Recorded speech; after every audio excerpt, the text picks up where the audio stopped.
ఈ విధంగా ఎప్పుడైతే రావణాసురుడు ఆ దేవేంద్రుడు సంహరించినటువంటి వృత్రాసురుడు ఎలాగైతే భూమి మీద పడిపోయినాడో అలా పడిపోయినాడు. దేవతలందరూ సంతోషించారు. రావణ వధ, రామచంద్రమూర్తి అవతారం ఎత్తిందే రావణ వధ కోసము. ఆ కార్యక్రమం పూర్తయింది. దేవతలందరూ పరమానంద పరితులైపోయినారు. లోక కంటకుడైనటువంటి రావణాసురుడు మరణించాడనేటువంటి సంతోషంతో దేవతలందరూ రామచంద్రమూర్తి మీద పూలవర్షం కురిపించారు. అయితే ఎప్పుడైతే రావణాసురుడు ఆ విధంగా తన కన్నుల ఎదురుగానే పడిపోయినాడు, ఎలాగైనా రక్త సంబంధం కదా, విభీషణుడికి పెద్దగా ఏడుపు వచ్చేసింది. ఇప్పుడు దాకా రావణాసురుని సంహరించమని చెప్పింది విభీషణుడే. కాకపోతే అన్న కదా, ఇంత రాజ్య పరిపాలన చేసి దాదాపు 50 లక్షల సంవత్సరాలకు పైన పరిపాలన చేసినటువంటి వాడు, మహా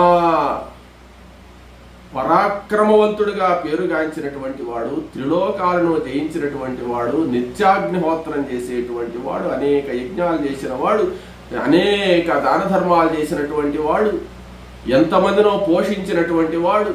అటువంటి రావణుడు ఈ దుర్మార్గ అధర్మ ప్రవర్తన వల్ల ఇలా మరణించాడు. ఒక్క అధర్మం అనేది కానీ లేకపోతే ఆయన మించిన వాళ్ళు లేరు. ఆ రావణాసురుని చిన్నప్పటి నుంచి ఒక దగ్గర పెరిగిన వాళ్ళు కదా, ఎలాగైనా ఎన్ని తగువులున్నా ఒక్కసారిగా అలా పడిపోయేటట్టుకి విభీషణుడు వచ్చి రావణాసురుడి దగ్గరికి వచ్చి ఏడుస్తున్నట్ట, అన్న నేను ఎన్నో విధాలుగా చెప్పాను కదా, నా మాట వినలేదు కదా, నువ్వు ఇలాంటి మరణాన్ని పొందాల్సి వచ్చింది, నువ్వు అన్ని శాస్త్రాలు తెలిసినటువంటి వాడివి, అన్ని విధాలైనటువంటి చదువులు, రాజనీతి, తపస్సు, భక్తి, అగ్నిహోత్రాది కార్యక్రమాలు మొత్తం ఆచరించినటువంటి వాడివి. ఈ మన్మథావేశానికి లోపడి నువ్వు ఈ స్థితి తెచ్చుకున్నావు కదా. ప్రహస్తుడు, కుంభకర్ణుడు మొదలైన వాళ్ళందరూ నీతో సహకరించి, అంటే నువ్వు చేసినటువంటి పనిని సమర్థించినందువల్ల వాళ్ళు కూడా మరణించారు కదా. ఏనుగును సింహం చంపినట్టు, ఎద్దును పులి చంపినట్టు, తర్వాత ఘోరంగా రామచంద్రమూర్తి నిన్ను సంహరించేశాడు. దావాగ్నిని ప్రళయకాల మేఘం ఎట్టయితే ఆర్పేస్తుందో అలా నీవు అన్న నీ పరాక్రమం అనేటువంటి ప్రళయాగ్నిని రామచంద్రమూర్తి అనేటువంటి కాలమేఘం తన వర్షంతో ఆపేసింది కదా. అనేక విధాలైనటువంటి ఎన్నో విషయాలు తెలిసినటువంటి వాడివి, ఎందుకు ఈ అధర్మానికి నువ్వు పాల్పడ్డావు? రామచంద్రమూర్తి చేతిలో ఇంత ఘోరంగా మరణించావు కదా. దేవ యక్ష కిన్నర గరుడాదులు కూడా నిన్నేం చేయలేరే. నీవు రామచంద్రమూర్తి చేతిలో మరణించావు. నేను చెప్పాను కదా అన్న, సీతను ఒప్పజెప్పేసేయి, మన లంక హాయిగా ఉంటుంది, సంతోషంగా ఉంటుందని ఎన్నిసార్లు చెప్పినా నువ్వు వినలేదే. ఈ దుఃఖాన్ని మాకు మిగిలించి వెళ్ళిపోయినావా అన్న అని చెప్పి అనేక విధాలుగా ఆయన దుఃఖిస్తున్నాడు. ఈ విభీషణుడు దుఃఖిస్తూ ఉంటే రామచంద్రమూర్తి చూడలేకపోతున్నాడు. కానీ ఆయన చేసినటువంటి దుర్మార్గాలు అటువంటివి. అప్పుడు రామచంద్రమూర్తి ఆ విభీషణుణ్ణి ఓదార్చి, నాయన విభీషణ, యుద్ధరంగంలో మరణించిన వాళ్ళను గురించి దుఃఖించకూడదు. ఏమంటే విజయమో వీరస్వర్గమో, యుద్ధంలో మరణించినటువంటి వాళ్ళందరూ కూడా పుణ్యలోకాలకే వెళతారు. పుణ్యలోకాలు ఉన్నవనేటువంటి విషయం నీకు తెలుసు కదా. ఈ శరీరాన్ని వదిలేసి పుణ్యలోకాల్లో హాయిగా అన్నగారు విహరిస్తూ ఉంటారు. నాకు విరోధం అనేటువంటిది ఏం లేదు రావణాసురుడితోనూ. మరణాంతాని వైరాణి, మరణించేంత వరకే పగలు వైరాలు, కానీ మరణించిన తర్వాత ఇంక వైరం ఏమున్నది. నువ్వు నా స్నేహితుడివి. స్నేహితుడి యొక్క అన్నగారు రావణుడు అంటే స్నేహితుడి అన్నను కూడా గౌరవించాల్సినటువంటి బాధ్యత నాకు కూడా ఉన్నది కదా. కానీ మాకు శత్రుత్వం ఉన్నందువల్ల ఆ శత్రుత్వాన్ని ఆయన ఎక్కువగా పెంచుకున్నందువల్ల యుద్ధం చేసి చంపాల్సి వచ్చింది. కాబట్టి విభీషణ, నీవు ఈ విధంగా దుఃఖించడం మంచిది కాదు. ఇప్పుడు చేయవలసిన పని ఏంటంటే ఆయన్ను ప్రేతత్వం నుంచి విముక్తుని చేయాలి. ప్రేతత్వ విముక్తికి కావలసినటువంటి కార్యక్రమాలన్నీ కూడా జరగాలి అన్నాడు. అప్పుడు విభీషణుడు రామచంద్రమూర్తితో, మీరు అనుమతిగా అనిస్తే నేను ఆ కార్యక్రమాలు చేస్తానన్నాడు.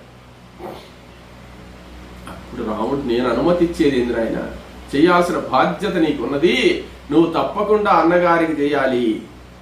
విభీషణుడు ఏమనుకున్నాడంటే, రావణాసురుడు శత్రువు కదా, ఆయన మరణించిన తర్వాత ఈ కార్యక్రమాలన్నీ చేయకూడదు కదా, నేను రాముడి వైపు ఉన్నాను కదా అనుకున్నాడు.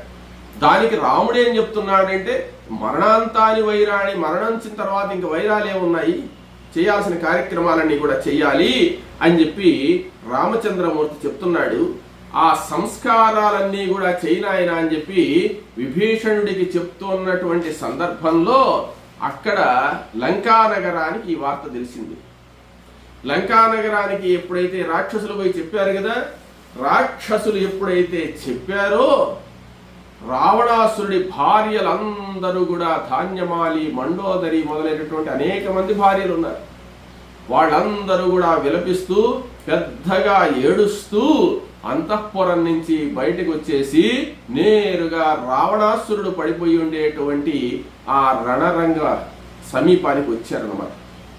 ఆ రావణాసురుడి దగ్గరికి వచ్చి ఆ రావణాసురుడి యొక్క స్వరూపాన్ని చూసి, ఆ దేహాన్ని చూసి ఆ స్త్రీలందరూ కూడా రావణాసురుడిని పట్టుకుని ఘోరంగా దుఃఖిస్తున్నారు. మమ్మల్ని వదిలి వెళ్ళిపోయినావా, మాకు ఇంకెవరు ఇక్కడ దిక్కు, మమ్మల్ని అనాథలు చేసిపోయినావా అని చెప్పి ఆ స్త్రీలందరూ కూడా ఘోరంగా వినిపిస్తున్నారు. ఒక ఆమె అయితే రావణాసురుడి శిరస్సు తీసుకుని ఒళ్ళో పెట్టుకొని ఆ రావణాసురుడిని చూచి ముద్దు పెట్టుకుంటూ ఏడుస్తుందట. ఒక ఆమె రావణాసురుడి యొక్క చేతిని తన చేత్తో పట్టుకుని ముద్దు పెట్టుకుని రావణాసురుడి కోసం దుఃఖిస్తూ ఉంది.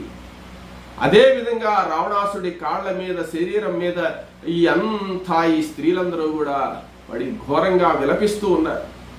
అప్పుడు వాళ్లలో పట్టపురాణేటువంటి మండోదరి, మయాసురుడి యొక్క కుమార్తె, ఆమె రూపలావణ్యవతి,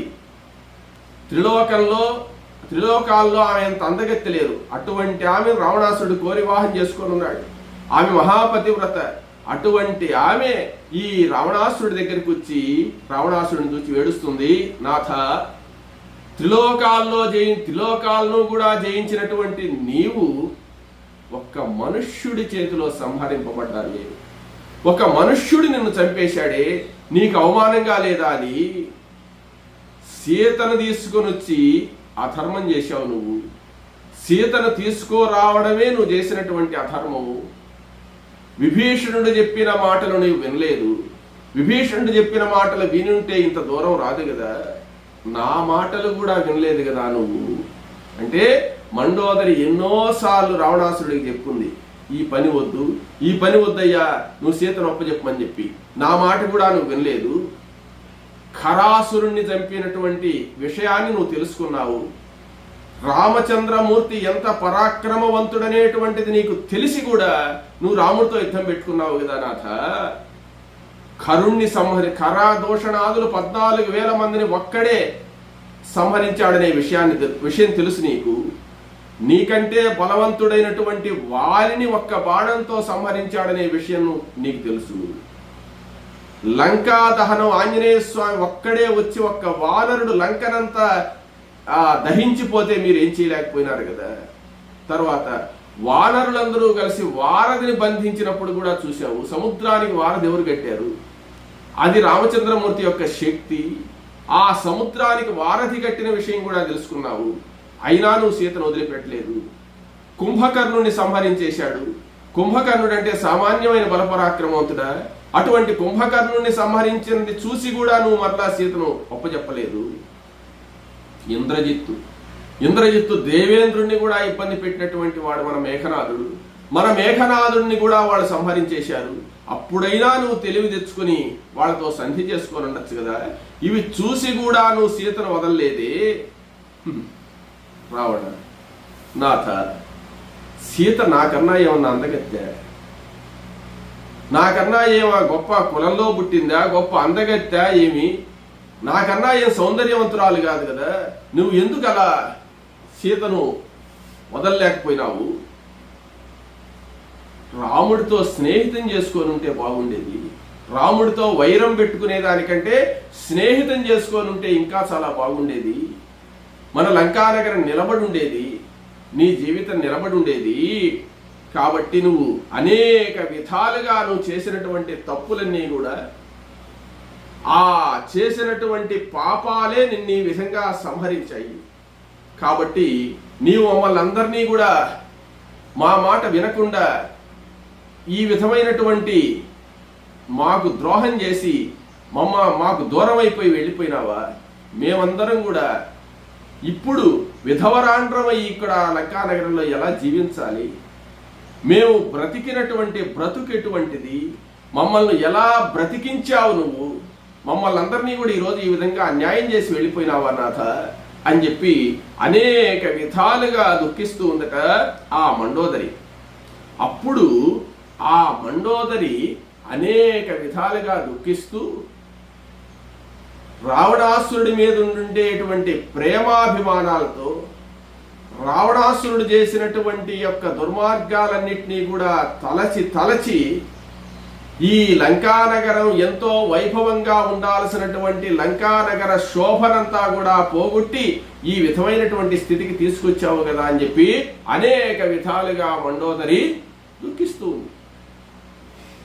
అందరూ చూస్తూ ఉన్నారు, దేవతలు కూడా ఉన్నారు, దేవతలందరూ ఉన్నారు. అయితే మండోదరి ఇంత విలాపం చేస్తూ ఉంటే, ఇంతమంది ఈ విధంగా చేస్తూ ఉంటే రావణాసురుడు ఎందుకు అంత కఠినంగా ప్రవర్తించాడు సీత విషయంలో, రావణ విషయంలో అంటే, ఎరుగుదు పద్మబంధవ కులేశుడు పంకజనాభుడౌట. ఆయన శ్రీ మహావిష్ణువు అని రావణాసుడికి తెలుసు. యస్య విక్రమమాసాధ్య రాక్షస నిధనంగతాః తమ్మన్నే రాఘవం వీరం నారాయణం అనామయం. ఆయనకు తెలుసు. ఇప్పుడు ఆ యొక్క మండోదరి అడిగినటువంటి ప్రశ్నలన్నిటికీ కూడా రావణుడు సమాధానం చెప్పడానికి అక్కడ లేడు. సమాధానం చెప్పగలిసినటువంటి ప్రశ్నలే అడిగింది ఆమె.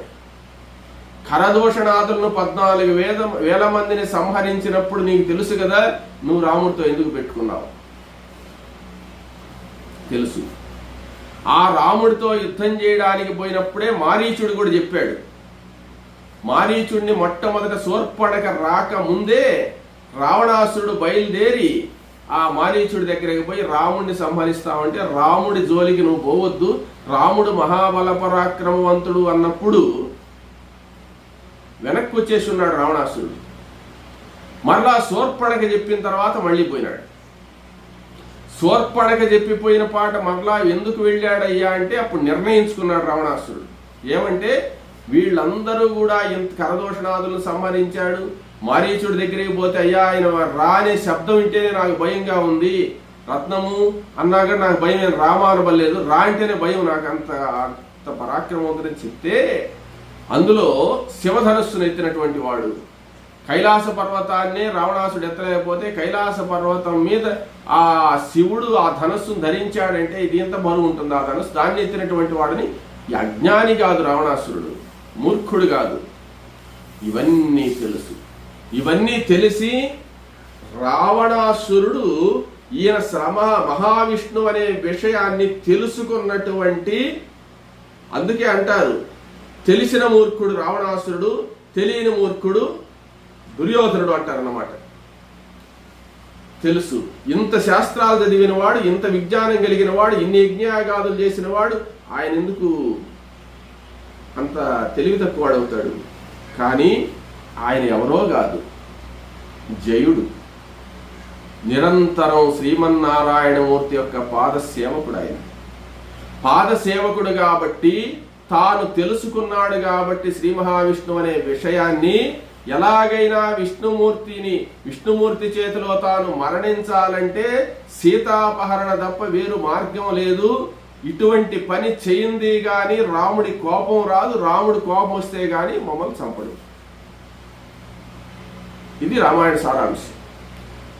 ఇది ఎవరికి అర్థం కానటువంటి విషయం అనమాట. అందరూ ఏమంటే రావణుడు దుర్మార్గుడు కదా, ఇట్లా చేశాడు కదా అనుకుంటాం. చేయడు. ఏమంటే కైక దుర్మార్గురాలు కదా, రావణాసురుడు దుర్మార్గుడు కదా అనుకుంటాం. వీళ్ళేమంత తెలివి తక్కువ వాళ్ళు కాదు. ఇట్లా ప్రవర్తించింది కానీ ఈ మరణం రాదు. రామచంద్రమూర్తిని చూస్తూ, రామచంద్రమూర్తి బాణ ప్రయోగం చేస్తే ఆయన్ను చూస్తూ మరణించడం అంటే అది చిన్న విషయం కాదు కదా. కాబట్టి జయుడికి అటువంటి మరణమే కదా కావాల్సింది. కాబట్టి త్రిలోకాలను జయించినటువంటి ఆ జయుడు అందరినీ కూడా జయించాడు. కానీ శ్రీ మహావిష్ణువు నేను నరావతారం ఎత్తి నిన్ను సంహరిస్తానని చెప్పున్నాడు. ఇంకొక విశేషం తెలుసా, రావణాసురుడు ఈ అవతారం ఎత్తబోయే ముందు హిరణ్యాక్షవధ అయిన తర్వాత మొట్టమొదట్లో మనం చెప్పుకొని ఉన్నాం, అయ్యా నువ్వు నరసింహావతారం ఎత్తి 3 అవతారాల్లో నన్ను చంపాలి కదా, నువ్వు నరసింహమూర్తిగా వచ్చిన తర్వాత గోళ్లు పెట్టుకొని నన్ను క్రూరంగా చంపేశావంటే ఆయన విష్ణువు ఏమన్నాడు, సరే జయ ఈసారి జన్మలో మార్చుకుందాం, మనం నీకు 20 చేతులు 10 తలకాయలు ఇస్తాను, నేను ఒక్క తల 2 చేతులతోనే ఉంటాను, 2 కాళ్ళతోనే ఉంటాను, ఏం చేస్తావో చెయ్యి అన్నాడు కదా. అది ఇప్పుడు ఇక్కడ అదంతా గుర్తొస్తుందన్నమాట రావణాసురుడికి. ఏమంటే ఆయన నా యదాళం వచ్చున్నాడు మహానుభావుడు నన్ను చంపడానికి అనే విషయం ఆయనకు తెలియదా? ఆయన ఏమంత అమాయకుడా? కాబట్టి మామూలుగా కొంచెం తపస్సు చేసిన ఋషులే దివ్య జ్ఞానంతో మొత్తం చెప్పగలరు. రావణాసుడు మహాతపస్వి. అటువంటి తపస్వికి తెలియనటువంటి విషయాలే. కానీ ఆయన పాత్ర అటువంటిది, ఆయన నటించాల్సిన పద్ధతి అటువంటిది కాబట్టి నటించాడు. సీతకి ఏమన్నా అపకారం చేశాడా? ఏం చేయలేదే. తీసుకొచ్చి అశోకవనంలో పెట్టాడు. కానీ ఆమెతో మాట్లాడిన మాటలు, ఆమెతో సంప్రదించిన విధానం అంతా కఠోరంగానే ఉంది. ఇక రాముడితో మాట్లాడిన విషయాలు అట్టే ఉన్నాయి, విభీషణుడితో మాట్లాడిన విషయం కూడా అట్టే ఉంది. అట్లా ప్రవర్తించకపోతే జరగదు. కాబట్టి ఆయన ఏం చేశాడంటే ఈ ప్రవర్తన అంతా ఇప్పుడు మండోదరికి సమాధానం ఆయన విష్ణు అని నాకు తెలుసు, నేను పోతున్నాను, ఈరోజు మరణిస్తాడని కూడా చెప్పొచ్చున్నాడు అనమాట.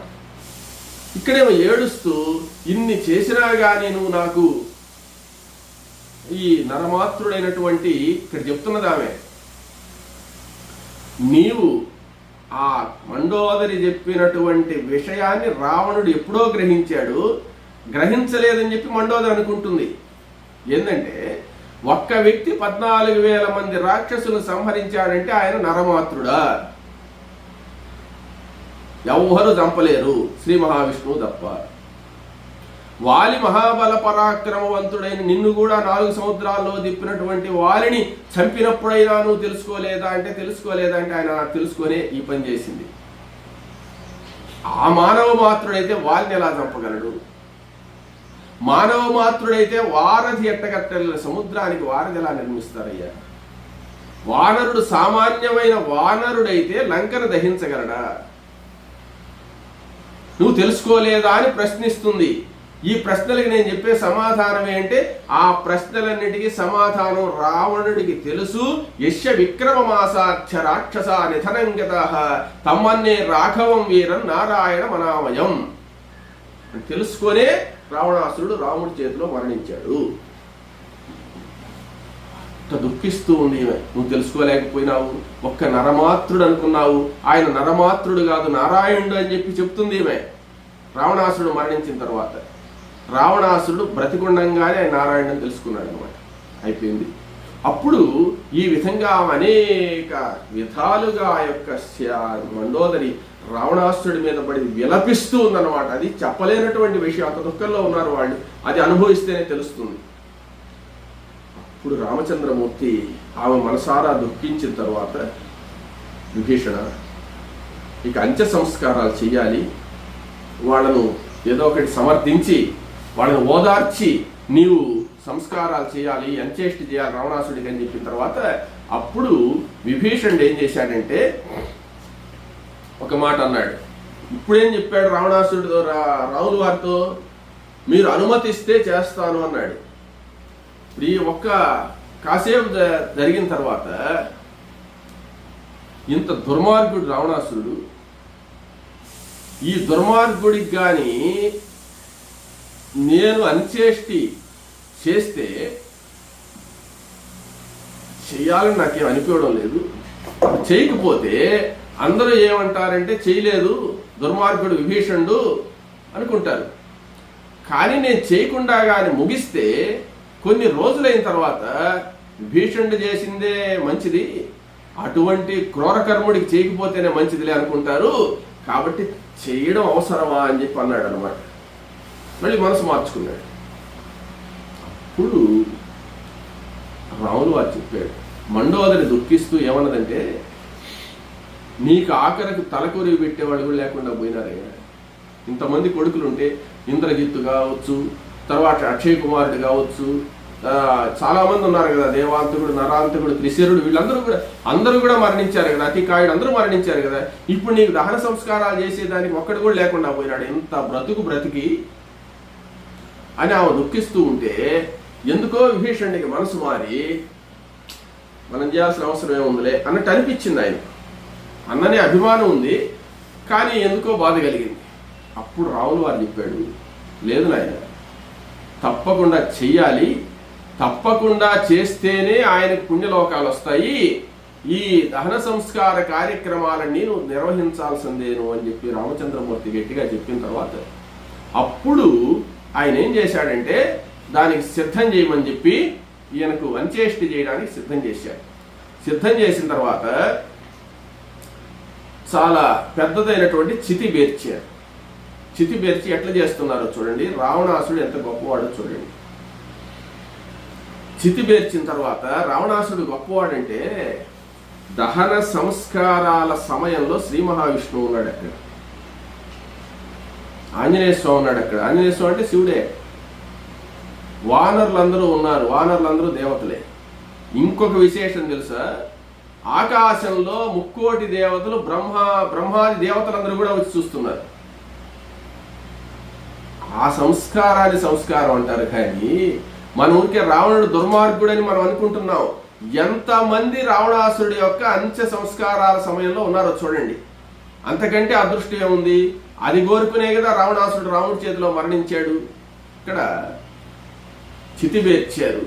చితి బేర్చిన తర్వాత దాంట్లో ఆ చితి మొత్తం చందన కాష్టాలు అంటే గంధపు చెక్కలతోనే మొత్తం కార్యక్రమం అంతా నిర్వహించడానికి పెద్ద చితి బేర్చారు.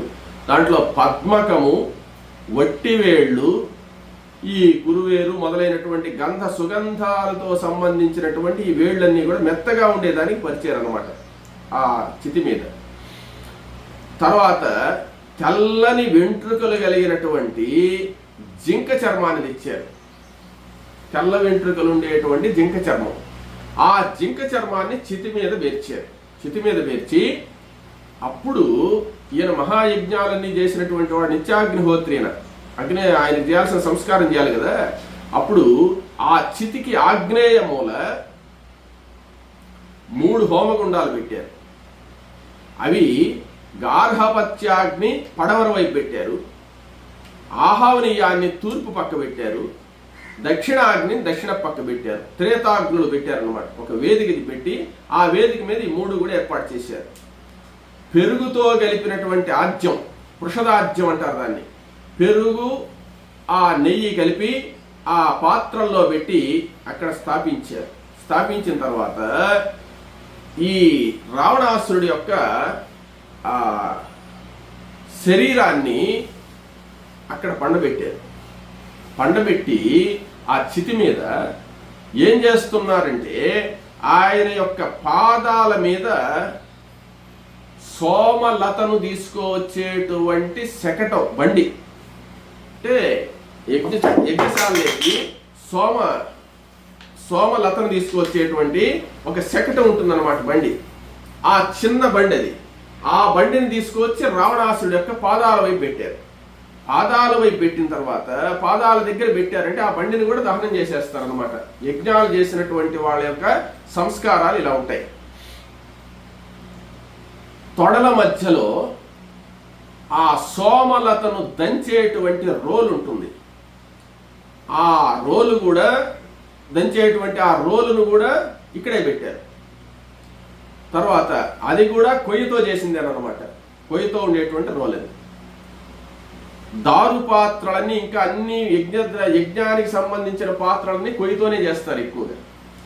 ఆ కొయ్యతో చేసినటువంటి ఉత్తరారణి, రోకలి, ఇతరమైనటువంటి పాత్రలు అవన్నీ కూడా ఆయా స్థానాల్లో, అంటే అగ్నిహోత్రం తీసుకునేటువంటి అరణి అంటారు, అరణిని, రోకలి, తర్వాత ఇతర పాత్రలన్నీ కూడా ఆ శరీరం మీద పెట్టాల్సిన స్థానాల్లో పెట్టేశారు. అప్పుడు కృష్ణవర్ణంలో అంటే నల్లగా ఉండేటువంటి ఒక పశువుని తీసుకొచ్చారు. ఒక మేకను అనుకోండి, పశువు అంటే మేక. ఆ మేకను తీసుకొచ్చి దాన్ని హోమం చేశారు. హోమం చేసిన తర్వాత దాని చర్మాన్ని నేతితో తడిపి రావణాసురుడి శరీరం మీద పరిచారన్నమాట. అంటే యజ్ఞం చేసేటప్పుడు పశువు హోమం చేస్తూ ఉంటారు కాబట్టి, యజ్ఞం చేసేటువంటి వాళ్ళు మహాపుణ్యాత్ములు కాబట్టి ఈ విధమైన సంస్కారాలు చేయాలన్నమాట. రావణుడి పైన చెప్పారు. అప్పుడు విభీషణుడు రాక్షసులతో కూడి అక్కడ ఈ కార్యక్రమాలన్నీ జరిపిస్తూ ఉన్నాడు. ఈ విధంగా పండబెట్టిన తర్వాత అప్పుడు రాక్షసులందరినీ కూడా దర్శనానికి పంపించారు. అంటే లంకానగరంలో ఉండే వాళ్ళందరూ కూడా ఒక్కసారి రావణుణ్ణి దర్శించుకునేవాళ్ళు చూడండి అన్నారు. అప్పుడు అందరూ క్యూలో వచ్చారనమాట. వచ్చి అందరూ కూడా ఇప్పుడు మనం మామూలుగా ఆఖరి దర్శనం చేసుకున్నప్పుడు ఆయనకు పూలమాల సమర్పించడము, గంధం సమర్పించడము చేస్తాం కదా. అప్పుడు ఆ రాక్షసులందరూ కూడా వచ్చి గంధము, మాల్యములు, అంబరములు, మాల్యములు అంటే పుష్పమాలలు, అంబరములు అంటే వస్త్రాలు కూడా ఇస్తారనమాట. ఆ రావణాసుడి మీద అభిమానం ఉండేటువంటి వాళ్ళందరూ కూడా వచ్చి అనేక రకాలైన గంధములు, మాల్యములు, నానా వస్త్రాలన్నీ కూడా రావణాసుడికి అలంకారం చేశారు. అలంకారం చేసిన తర్వాత దుఃఖంతో పేలాలు చల్లారనమాట ఆయన మీద. పేలాలంటే మనం వాత బియ్యం అని మనం వేస్తాం. అక్కడ రావణాసుడికి ఏమంటే పేలాలు తీసుకొచ్చి ఆ పేలాలన్నీ అక్కడ పెట్టుంటే వీళ్ళు ఈ వస్త్రాలు, గంధమాల్యాదులన్నీ కూడా సమర్పించి పేలాలు రావణాసుడి మీద దుఃఖిస్తూ, ఆ మహానుభావుడిని చూసి దుఃఖిస్తూ పేలాలు చల్లారు. అప్పుడు అందరూ కూడా దర్శనం చేసుకున్న తర్వాత రావణాసురుడి భార్యలు, దేవతలు, ఈ వానరులు అందరూ కూడా అక్కడే ఉన్నారనమాట. అందరూ దర్శనం చేసుకుని అయిన తర్వాత అప్పుడు విభీషణుడు మంత్రయుక్తంగా అగ్నిహోత్రాన్ని ఆ యొక్క చితికి సమర్పించాడు. ఆ చితిలో ఆ అగ్నిహోత్రాన్ని సమర్పించిన తర్వాత అప్పుడు ఆ చితి అంతా కూడా అంటుకుందనమాట.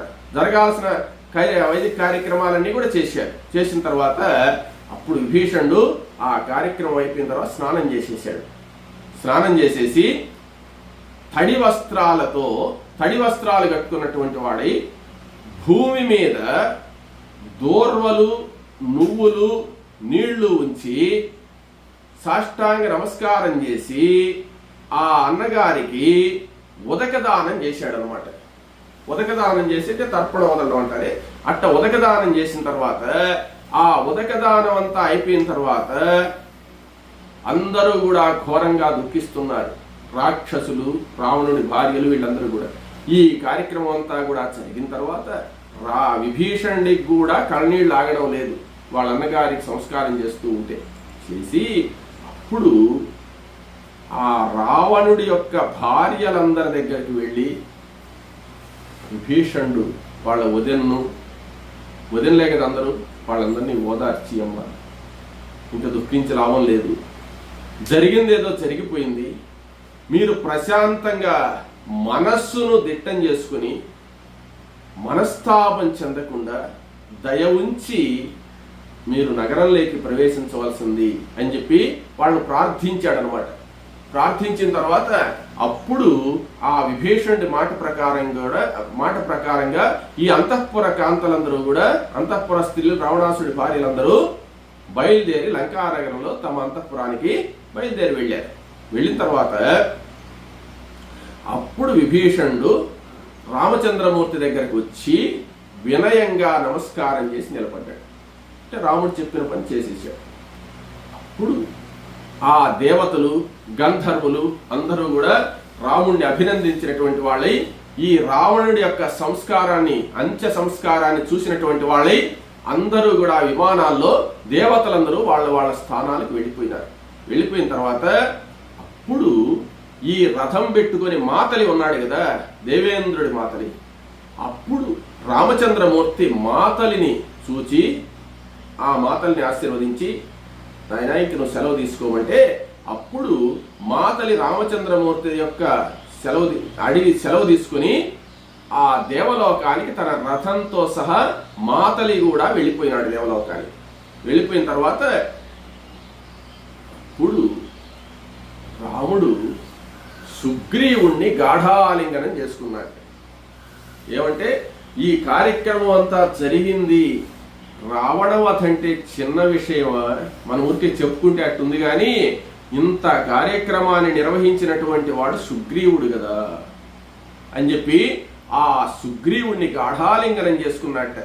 చేసుకున్న తర్వాత గాఢాలింగనం చేసుకుని విభీషణుడు కూడా అక్కడే ఉన్నాడు. ఆ విభీషణుడు, ఈ సుగ్రీవుడు వీళ్ళందరూ కూడా కలిసి రాముడి యొక్క శిబిరం దగ్గరికి వెళ్ళారు. శిబిరం అంటే వాళ్ళు రాత్రులు ఉండేటువంటి శిబిరం అన్నమాట. ఆ శిబిరం దగ్గరికి వెళ్ళిన తర్వాత ఆ రామచంద్రమూర్తి లక్ష్మణస్వామితో చెప్పాడు, లక్ష్మణ, సముద్ర జలాలన్నీ కూడా తెప్పించి విభీషణుడికి లంకా నగరాన్ని పట్టాభిషేకం చేసి రావాల్సింది అన్నాడు. ఈయన నగరంలోకి పోడు కాబట్టి ఇంతకుముందు అభిషేకం చేస్తున్నారు, కానీ అది తాత్కాలికం. నేను జయిస్తే నీదేని రాజ్యం అని చేస్తున్నారు. కానీ ఇప్పుడు లంకానగరం వచ్చేసింది కదా, రాక్షసులందరి సమావేశం చేసి వాళ్ళందరి సమక్షంలో చేయాలి కదా, అందువల్ల చేసి రమ్మన్నాడు. ఇప్పుడు విభీషణుడితో కూడా ఆ మాటే చెప్పాడు. చెప్పిన తర్వాత సరేనని చెప్పి రామచంద్రమూర్తి మాట ప్రకారమే విభీషణుడు లంకానగర ప్రవేశం చేశాడు. అంటే లంకానగరం ఎవరిది? ఇప్పుడు రాముడి దగ్గర జయించింది. అయినా ఆ లంకానగరం నీదే విభీషణ, నువ్వే పరిపాలించాలి, నువ్వు నా స్నేహితుడు అని చెప్పిన తర్వాత రామాజ్ఞ ప్రకారం విభీషణుడు లంకానగరంలోకి వెళ్ళిన తర్వాత లక్ష్మణస్వామి వానరులను పంపించి సముద్ర జలాలను తీసుకుని వచ్చి ఆ లంకానగరంలోకి లక్ష్మణస్వామి కూడా వెళ్ళి, ఇది శత్రు స్నానం కాదు, ఇప్పుడు మిత్రస్థానం కదా, అది లోపలికి వెళ్ళినటువంటి వాడై బంగారు సింహాసనం మీద ఆ విభీషణుడు కూర్చొనగా అక్కడ ఉండేటువంటి రాక్షసులందరూ కూడా దానికి తగినటువంటి ఏర్పాట్లు చేయమని చెప్పి విభీషణుడు ఆజ్ఞించాడు. దానికి తగినటువంటి ఏర్పాట్లన్నీ కూడా చేసిన తర్వాత అక్కడ ఆ మంత్రి సామంత పురోహితాదులందరూ కూడా ఉన్నారు కదా, అంటే రాక్షస సైన్యం అంతా చనిపోయినా మిగిలిన వాళ్ళు ఉన్నారు కదా, వాళ్ళందరి సమక్షంలో పురజనులందరూ కూడా అట్లే ఉన్నారు కదా, ఆ పురజనులందరి సమక్షంలో ఆ విభీషణుడికి లక్ష్మణస్వామి ఆ బంగారు సింహాసనం మీద కూర్చున్న తర్వాత ఈ సముద్ర జలాలతో లంకానగరాధినేతగా పట్టాభిషేకం చేశాడు. పట్టాభిషేకం చేసిన తర్వాత అందరూ కూడా చాలా సంతోషపడ్డారు.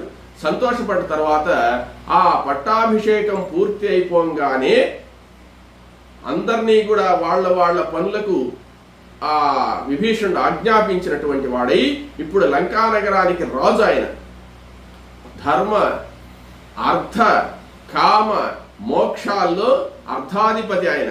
అంటే అర్ధ పట్టాభిషేకం అంటారు కదా, అర్థము అంటే ఐశ్వర్యం అని చెప్పి. లంకానగరం అంటేనే స్వర్ణ లంక అంటారు, మొత్తం స్వర్ణమయమే అది. ఆ స్వర్ణమయమైనటువంటి ఆ లంకానగరాధీశుడిగా విభీషణుడు పట్టాభిషేకం చేసుకున్న తర్వాత అందరినీ వాళ్ళకి పనులన్నీ కూడా ఆజ్ఞాపించినటువంటి వాడై ఈయన మరలా బయలుదేరేసి రామచంద్రమూర్తి దగ్గరికి వచ్చాడు. ఎవరు? విభీషణుడు. లక్ష్మణస్వామి కూడా వచ్చేసాడు. వచ్చేసిన తర్వాత అప్పుడు రామచంద్రమూర్తి ఏం చెప్పాడంటే,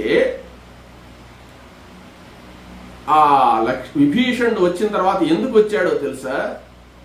ఆ పట్టాభిషేక సమయంలో అనేక మందికి అనేక బహుమానాలు ఇచ్చాడు విభీషణుడు. చేయాల్సిన దాన ధర్మాలని చేశాడు. కొన్ని వస్తువులు, మంగళ ద్రవ్యాలు రామచంద్రమూర్తికి ఇవ్వాలని తీసుకొచ్చాడు. స్నేహితం అంటే ఎట్లుంటుంది, ఇష్టం అంటే ఎట్లుంటుందని చెప్తున్నాడు ఇక్కడ. రామచంద్రమూర్తి ఎవరిచ్చినా ఏమి తీసుకోడు. విభీషణుడు పట్టాభిషేకం అవ్వగానే ప్రేమతో తీసుకువచ్చి కానుకలిస్తే రాములు వారు అవి తీసుకోవడం ఆయనకు ఈ సంపదలన్నీ తీసుకోవడం ఇష్టం లేకపోయినా ప్రేమతో తనకు పట్టాభిషేకం జరిగినటువంటి శుభ సందర్భంలో విభీషణుడు తెచ్చినటువంటి కానుకలన్నీ కూడా రామచంద్రమూర్తి తీసుకున్నట్ట. ఎందుకు తీసుకున్నాడంటే అది ఆ విభీషణుడు తన సర్వస్వాన్ని వదులుకొని అందరినీ వదిలిపెట్టి నీవే శరణ్యం అని చెప్పి రామచంద్రమూర్తి దగ్గరికి వచ్చాడు. తన సర్వస్వం తన అన్నదమ్ముళ్ళందరూ కూడా మరణించినా కానీ తన మీద ఉండేటువంటి ప్రేమను కొంచెం కూడా తగ్గించుకోలేదు. రాముడి మీద ఆయనకు ద్వేషమే కలగలేదు కదా. అంత ప్రేమతో నా మీద ఉన్నాడు కాబట్టి విభీషణుడు నా ప్రాణ స్నేహితుడు కాబట్టి ప్రాణ స్నేహితుడు ఇచ్చింది తీసుకోవాలని చెప్పి ఆయన ప్రేమగా ఆయన ఇచ్చింది బహుమానాలని తీసుకున్నాడు.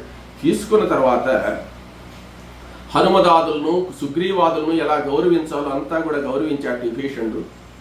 అప్పుడు రామచంద్రమూర్తి ఏం చెప్పాడంటే ఆంజనేయ స్వామిని పిలిచాడు. ఆంజనేయ,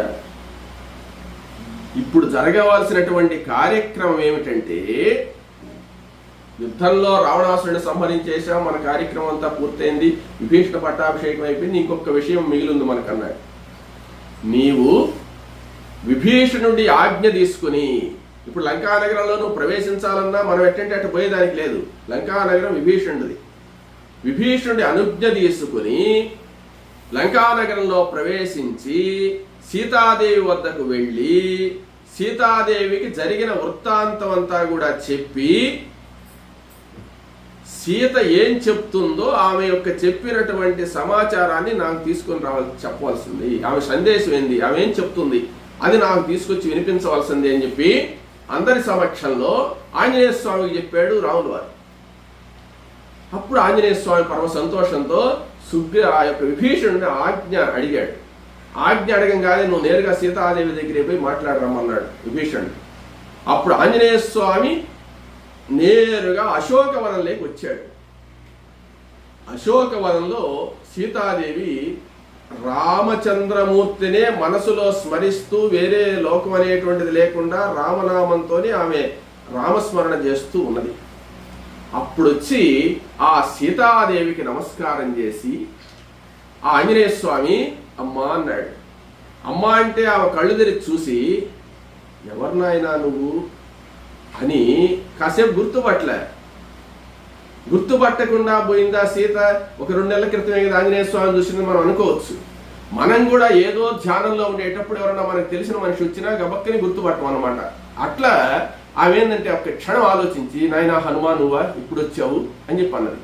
అమ్మా వచ్చాను తల్లి, రావణ వధ పూర్తయిపోయింది, రామచంద్రమూర్తి రావణాసురుని సంహరించేశాడు, ఇంకా మనకు ఏ విధమైనటువంటి ఇబ్బంది లేదు, నీవు ఆ రావణ వధ అనేటువంటి విషయాన్ని నీకు తెలియజేస్తానన్నాను, రావణాసురుని సపరివారంగా సంహరించేశాడు రామచంద్రమూర్తి అనగానే పరమ సంతోషం చెందింది సీత. పరమ సంతోషం చెంది ఎక్కడ లేనటువంటి ఆనందాన్ని పొంది ఆ రావణాసురుడు మాట్లాడినటువంటి క్రూరమైనటువంటి మాటలు అవన్నీ కూడా మనసుకు వస్తే ఈ దుర్మార్గుడు ఏం చేస్తాడో అని భయపడుతూ ఉండింది. ఆ సంతోషం ఆ రావణాసుడు సంహరింపబడ్డాడన్న తర్వాత పరమానంద భరితురాలైపోయి సీత నాయనా హనుమ ఎంత శుభవార్త చెప్పావు, రామచంద్రమూర్తి ఈ వార్త నీకు చెప్పిరమ్మన్నాడమ్మా, ఈ శుభవార్తని చెప్తే ఇంత శుభవార్త చెప్పినటువంటి ఆంజనేయ నీకు ప్రత్యుపకారంగా నీకు బహుమానం ఏమి ఇవ్వగలను ఆయన, నా దగ్గర ఏమి లేదే, ఇంత గొప్ప వార్త చెప్పిన దానికి నీకు ఏ విధమైనటువంటి ఆ బహుమానాన్ని ఇలేకపోతున్నాను అన్నదట. అప్పుడు ఆంజనేయ స్వామి చెప్పాడు, అమ్మా నీవు ఇంత ఆనందపడుతున్నావే, నీ ఆనందానికి నిన్ను ఆనందపరిచానన్నంత ఆనందం నాకుంది కదా, అంతకు మించినటువంటి బహుమానం నాకేముంది తల్లి అని చెప్పి ఆ సీతాదేవికి నమస్కారం చేశాట. అప్పుడు రావణ వధ, కుంభకర్ణ వధ, అక్కడ జరిగినటువంటి వృత్తాంతం, విభీషణ పట్టాభిషేక విషయము ఇదంతా కూడా పోసగుర్చినట్లు ఆ ఆంజనేయ స్వామి సవివరంగా సీతాదేవికి చెప్తే అప్పుడు సీత ఆ విధంగా విని అమ్మా దీనికి సమాధానంగా నువ్వేం చెప్తావో తెలుసుకోరమ్మన్నాడు రాముడు అని చెప్తే అప్పుడు సీతామ్మ వారు ఏం చెప్పిందంటే నాయన నేను వెంటనే రామదర్శనం చేసుకోవాలి, నేను వెంటనే నా నాథుడైనటువంటి రాముణ్ణి చూడాలి అని చెప్పి కోరుకుంది. అప్పుడు ఆ వార్త నేను చెప్తానమ్మా అని చెప్పి ఆంజనేయ స్వామి నేరుగా వచ్చినటువంటి వాడి రామచంద్రమూర్తి పాదపద్మాలకు నమస్కరించి ఈ వార్త చెప్పాడు. చెప్పిన తర్వాత ఈ ఆంజనేయ స్వామి ఈ వార్త రాముల వారికి చెప్పాడు. రామచంద్రమూర్తి సీతను తీసుకోరమ్మని చెప్పి ఏం చెప్తాడు అనేటువంటి విషయాన్ని రేపు చెప్పుకుందాము. కానీ దానికంటే ముందు ఈ అశోకవనంలో ఆంజనేయ స్వామి ఉండగానే ఇంకా చాలా కథ జరిగిందనమాట. ఏందయ్యా అంటే ఆ ఆంజనేయ స్వామి సీతతో మాట్లాడేటప్పుడు ఇంకా కొన్ని విషయాలు జరిగాయి అక్కడ. ఆ విషయాలన్నీ అయిన తర్వాత ఆయన ఇక్కడి నుంచి బయలుదేరి రాముల వారి దగ్గరికి పోయి సీతమ్మ నిన్ను చూడాలంటున్నదని చెప్తాడు. వార్త కార్యక్రమానికి బాగుంటుందని చెప్పాను. ఇప్పుడు ఏంటంటే ఈ అశోకవనంలో ఆంజనేయ స్వామి రాముల వారి దగ్గరికి పోక ముందే సీతాదేవితో సంభాషించి ఏం చేశాడు అక్కడ విశేషాలు అనేటువంటి విషయాన్ని మనం రేపు తెలుసుకుందాం. స్వస్తి ప్రజా